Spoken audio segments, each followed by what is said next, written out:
இன்னைக்கு என்ன சமையல் என்ன? இன்னைக்கு சுட சுட சாதம், தக்காளி குழம்பு, அப்புறம் உருளைக்கிழங்கு பூண்டு தட்டி போட்டு ஒரு பொரியல், புளி சாதம் கூடவே.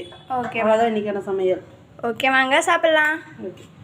ஸ்கூல் விட்டு வந்தோடனே பாப்பா தம்பிக்கு ஆப்பிளும் கொய்யாப்பழம் தான் இன்றைக்கி சாப்பிட ஸ்நாக்ஸுக்கு. ஈவினிங் சாதம் எதுவும் இல்லை, அதனால இதுக்கு பால் பாப்பா உங்களுக்கு லைட்டாக ஹார்லிக்ஸ் போட்டது, இது காஃபி. அவ்வளோதான் இன்றைக்கி ஈவினிங் டைமில். அப்புறம் புட்டு மாவு செய்கிறதுக்கு அரிசி ரெடி பண்ணி வச்சுருக்கு, ஊற வச்சுருக்கு. செஞ்சதுக்கப்புறம் பார்க்கலாம். புட்டு மாவு போயிட்டு அப்படியே காயெலாம் வாங்கிட்டு வந்தாச்சு. புட்டு மாவு வேக வைக்கிறதுக்கு தேங்காய் இல்லைன்ட்டு தேங்காய் வாங்கிட்டு நாளைக்கு சமைக்கிறதுக்கு காய் வாங்கிட்டு வந்தாச்சு. அவ்வளோதான். இது நாட்டு மல்லித்தலை நல்லா ஃப்ரெஷ்ஷாக இருந்துச்சு. ஒரு 10 ரூபாய்க்கு மட்டும் வாங்கிட்டு வந்துட்டேன். கட்டு 20 ரூபா சொன்னாங்க.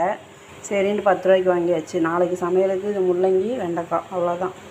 சரி, புட்டு மாவு ரெடி பண்ணிவிட்டு புட்டு மாவு ரெடி. வெளியே போய் நேற்று ஹோட்டலில் சாப்பிட்டதுலாம் கொஞ்சம் இதாக இருக்கா, அதனால தான் நல்லா ஹெல்த்தியாக சாப்பிட்லான்ட்டு ரெடி பண்ணியாச்சு.